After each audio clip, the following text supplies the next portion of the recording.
आप देख रहे हैं विशाल 11।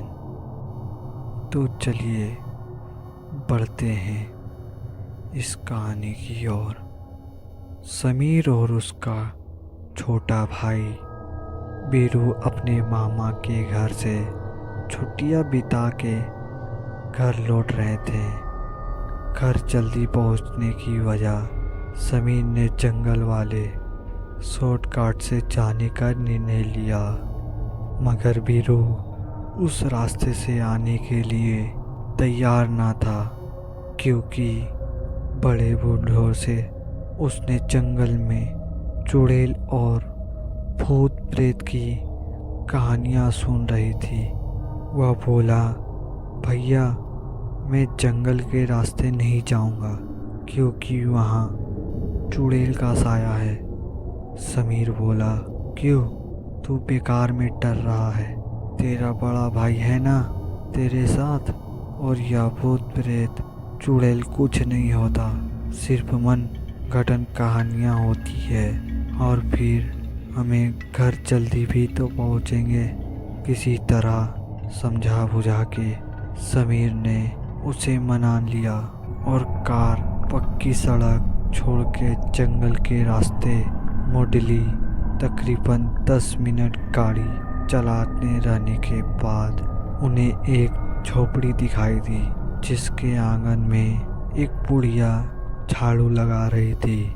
समीर बोला, देख छोटे जंगल में कोई रहता भी है। बीरू बोला, भाई पक्का इंसान ही है ना, या फिर कोई चुड़ैल?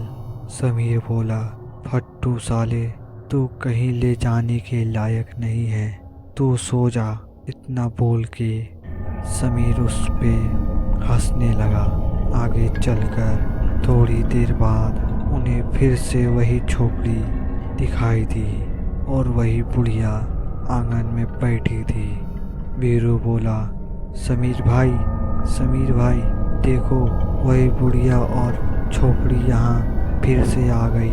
लगता है आज हम मरने वाले हैं। समीर बोला, झोपड़ी भी तो हो सकती है, बुढ़िया को हमने नजदीक थोड़ी ना देखा है। बुढ़िया को यह बोल उसने बीरू का मुंह बंद करा, पर थोड़ी देर बाद वही झोपड़ी फिर से दिखाई और इस बार समीर की भी फट के हाथ में आ चुकी थी। डर से उसका चेहरा पीला पड़ने लगा और बीरू के चेहरे पर तो हवाइयाँ उड़ चुकी थी।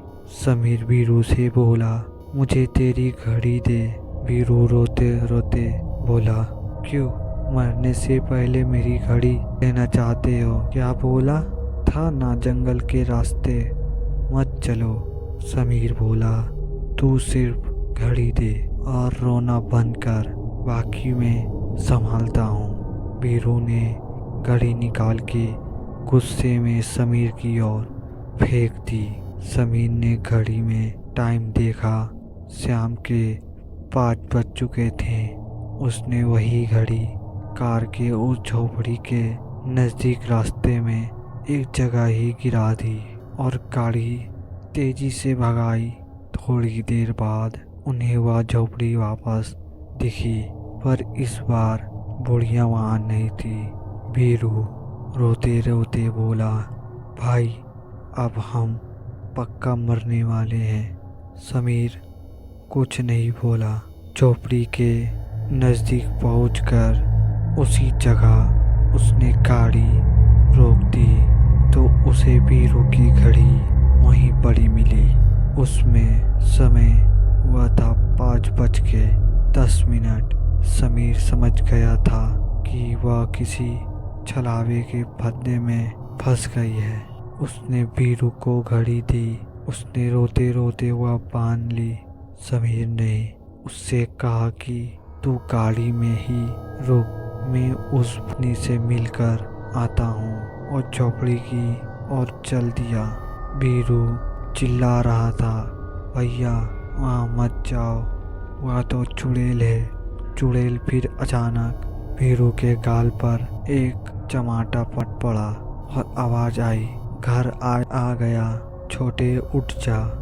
और वीरू आंख मलते हुए उठा तो घर के आंगन में खड़ी थी और समीर कार से सामान निकाल रहा था।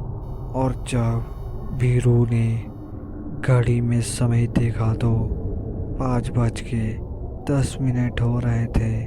समीर ने आके उससे पूछा, तू नींद क्या बड़बड़ा रहा था? वे मरने वाले हैं। समीर के पास सुन के वीरू खुद पे ही हंसने लगा।